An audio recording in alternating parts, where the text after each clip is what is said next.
Hey golf people, there's a new kid on the block, the Garmin Approach R10. And it's packed with incredible features like shot visualizations, video capture, and it's got 42,000 golf simulations built into it. Now for the past few days, I've been putting the Garmin R10 through a battery of tests. I've pitted this thing up against the likes of the Mevo Plus, another Doppler-based system, alongside two optical systems in the SkyTrack and what most would consider to be the gold standard of golf simulators, the GC. Now, each of these units has their pros and cons, and I'm gonna do my best to show you where the Garmin Approach R10 shines and where it needs a little bit more polish. Now, along with my buddy Wade, another mere mortal of a golfer, we took this thing all over the place. I went to multiple ranges. I did outdoor sessions. We did indoor sessions in a few different locations, and we tested it against all of these different units in different conditions. In between hitting flush shots, we had our fair share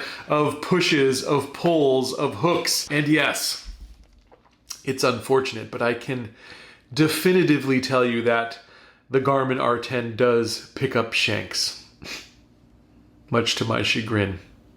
Onward. Now, the more I tested it, the more the picture became clear to me. And I think I'm to the point where I have a really good handle on what this thing can do right now as I'm making this video in July of 2021, where I think it has a few shortcomings and what I think this system is capable of as the software and the system matures. Now in this video, I'm going to share with you my unadulterated thoughts on its accuracy, for better or worse. And at the end of this video, I'm going to let you know, would I invest my hard-earned money on the Garmin Approach R10? I'm going to give you that answer, and we're going to have a little fun along the way. If you're ready, I'm ready. Let's dive in.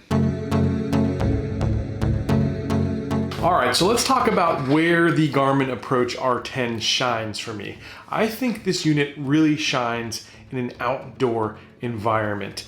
The thing about Doppler technology is it's sending out waves and you're getting it bouncing back off the ball in order to give you some data points. Now here are the data points that this unit will gather for you. Some of these data points are specifically measured and some of them are calculated, such as spin. Yes, that's been a big question on this channel. Is spin calculated? It has to be with a Doppler unit. There's just no other way to do it. So in an outdoor environment, I found this thing, especially within about 150 yards, to be really accurate. And where it actually seemed to be its best, believe it or not, for me, was between 50 and 100 yards, which I would not have expected, because that's honestly where a lot of units fall short in this category. And when I say this category, I mean $500 launch monitors, and even up to things like the Mevo Plus and SkyTrack. There's generally a little bit of discrepancy there. This seemed to be really dead on. And in fact, on my home range here in Tampa, I used a rangefinder to hit some flags, and those shots were dead on. So outdoors definitely is where this thing shines. The second place where I saw this thing shining, and honestly I was really surprised at just how accurate it was, being a Doppler-based system, being a very inexpensive, again comparatively, let's make that clear, golf is an expensive sport, but club path and where that ball seemed to go, whether that was drawing or fading, in all systems, I think it was really spot on, much better than what I would expect out of a device at this price point. So that was a huge win in my book. And similarly, from a trajectory standpoint, I think that the Garmin R10 also holds up to all of the other systems as well. It seemed to be very on par in terms of peak height and trajectory, and of course shot shape of all of these other units. Now, where it really seemed to shine, both in an outdoor as well as an indoor environment, much to my surprise, honestly, was shorter wedge shots. Things from like 30 yards to 100 yards seemed to be pinpoint accurate. Indoors, we tested this against the SkyTrack, and I also tested it against the GC in two different locations with two slightly different setups. And both times the Garmin R10 was within a yard or two on almost every single shot on both of those systems. So to recap, outdoors, I found this to be better than indoors. I found club path, trajectory, and shot shape to be really good and very consistent with what the other devices were telling me. And I found those short wedge shots to be pretty much spot on. So there are some things that I think the Garmin Approach R10 can improve upon, and I really do passionately believe it will be improved upon, and here's why. Just like when Tesla came to the market, it was something new, it was bold, it was daring, it was new technology, it was at an affordable price point for the first time really in history to get an electric vehicle with those specs at that price.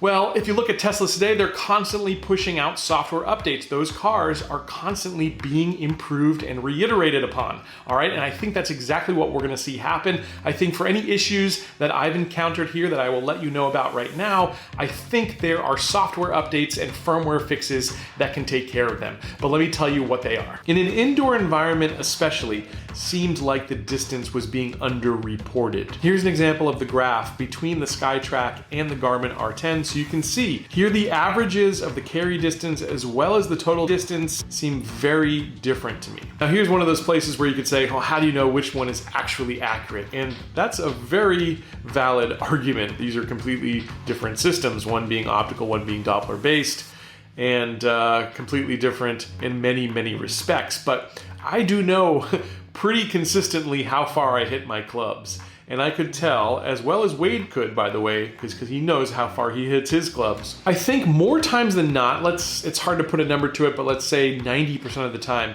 it was within spec or within range of where the SkyTrack or the Mevo Plus was. The trajectory looked good, the shot shape looked great, all those things, but distance was down. So I dove a little bit deeper, and what I've been able to come up with, at least what I can assume here, or what stood out the most for me, I should say, was the spin numbers. Now, spin is a calculated metric by Garmin, and so that actually gives me hope, and here's why. If it's a calculation, that means that algorithm can be adjusted, and I do think that they will adjust it. So in some ways, that's not all that off-putting to me. Literally, this is the first iteration, the first software release of this thing, and a software update could potentially fix that. So I do have some optimism that we'll see those carry distances as well as those spin numbers get a little bit more accurate as this device matures. Now, some clubs seem to do better than others. So for instance, Wade was hitting a hybrid at one point. The data became really close. And again, if this unit can do a few clubs right, that gives me hope that the other clubs will be correct as well. Now, here's one other X factor, and I think that it's worth mentioning. My swing maybe is just not the ideal swing for this type of indoor setup. I've seen it on a lot of home simulators, and maybe it's the mat I'm using as well. But I just seem to have my distances go shorter than what they do on an actual course. Of all the units I've tested, I think the GC seems to have the most accurate carry distances to what I actually see out on course in real life. The Mevo Plus, also a Doppler-based unit, as well as even the SkyTrack, seems to be a little lower in terms of distance for me, for whatever it's worth. Now, I will say I have a shallower swing. I don't take a huge divot. If you see the course vlogs that I do, you'll never see me take a very big divot with anything other than a wedge shot, really. I think maybe that could potentially play a role with a Doppler-based unit. Maybe the fact that I've got a shallow swing, that I'm sometimes kind of brushing the grass and not really hitting down on the ball, that could have an effect on ball flight. I don't think we can rule that out. And that leads me to another way that the Garmin just doesn't seem to like my swing. So I've got a pre-shot routine that's very specific, and it's not something I think about, but it's just something I do every time. I've got a little waggle of the club, and then I sort of put the club down and slide it into place in sort of one motion as I take it back and take a shot.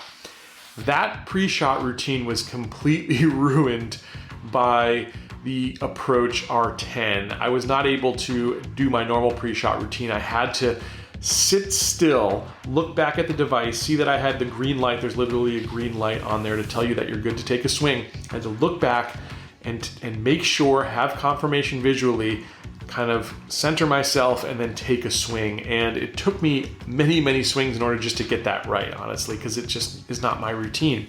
Again, I do believe, truly, truly believe that's an issue that can be taken care of with a firmware update. And knowing Garmin, a company like them, they want to get it right. I am confident that that will happen. So in light of these issues I'm addressing here, I still have a very optimistic attitude on the Garmin R10. And yes, I've actually committed to buying 2 of these units, one for me personally and one that I am giving away to one of you guys. And there's lots of things I could buy and give away. So this is something that I'm really excited about. The fact that I've got access to these tools at this price point, I'm just, honestly, I could pinch myself, okay? I've been reviewing a lot of gear over the years, and this is the one that's got me the most excited. So I do believe that the suite of features that the Garmin R10 offers makes this device absolutely worth it to me at $600 and another $100 a year subscription fee. For me, I think it's completely worth it. You've got the access to E6 as well in there. And if you didn't see my previous video, we found out that it will come bundled with 5 courses in a basic type of subscription for E6, at least with iOS devices, iPads, iPhones, that sort of thing. So that alone makes this thing very valuable. When I can see that the club path data is correct, when I can see that my shot shape looks good, I really feel like this thing has it in it to be the best value simulator on the market right now. I'm really confident to say that I would absolutely spend my own $600 on this thing. Now, if I had a budget of $1,200, would this be what I choose? All right, yes, this would still be what I choose. I'd take my $600 here, and then I'd probably take another $600 and buy maybe some clubs or something like that. All right, that's how I'd spend my $1,200 budget. If I had a $2,000 budget right here, right now, would I be buying the Garmin Approach R10? If I had a $2,000 budget, for me, thinking about an indoor environment specifically, I think I would lean towards the SkyTrack. I'll be completely honest with you. With that type of budget, I think it's worth stepping up and getting a little bit more accuracy. But for the ease of use, for the portability, for the form factor, for the features that are included in the Approach R10 at $600, and for me, even up to $1,200, I am going to choose the Garmin Approach R10 all day long. That's just me. Now, you've got to make that decision for yourself. Are you willing to take a chance on this thing? Are you willing to see if it will work for you? That's a decision you've got to make for yourself. I can't make that decision for you, but for me, I'm still extremely excited about what this thing promises to do, and I think that Garmin is going to get it right. We'll see. I could be wrong. I've been wrong before, but I have a sneaky suspicion that I'll be right this time. If you enjoyed this review, it would mean the world to me if you just hit that subscribe button, because it lets the world know that this channel is doing some exciting things. And we'll be dropping more reviews like this one in the future. That way you're notified when we drop the new one. So I hope you enjoyed it. I hope to see you back here very soon on another edition of Let's Play Through.